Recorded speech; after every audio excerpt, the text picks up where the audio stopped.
Hello বন্ধুগণ, কেমন আছো সকলে? আমি খুব ভালো আছি। আজকে দুজন ব্যক্তির অ্যানিভার্সারি, ডালিয়া আর দিলীপ দা। তা আমরা একটা সারপ্রাইজ প্ল্যান করেছিলাম। এই যে এখন কেক কাটিং হবে, তোমরা সকলে আমার সাথে থাকো আর সঙ্গে থাকো। আজকে আমি বলছি ভালো করে, আজকে দিলীপ আর ওর ওয়াইফ ডালিয়ার 20 বছর অ্যানিভার্সারি, সেটাই সেলিব্রেশন হচ্ছে আজকে। সবাই আছে, একটু দেখিয়ে দাও গাইস। তো চলো আমাদের সাথে তোমরাও থাকো। আসো, হ্যাপি বার্থডে, হ্যাপি অ্যানিভার্সারি। বল হ্যাপি অ্যানিভার্সারি। ইমেল আইডি বের করতে পারিস?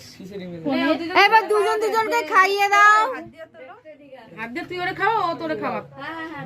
না খাও খাও। ইয়াহু! এবার কাপ কেটে দিল, তোরা আমি খেয়ে নে। ওদের দাও, বাচ্চাদের দাঁড়া।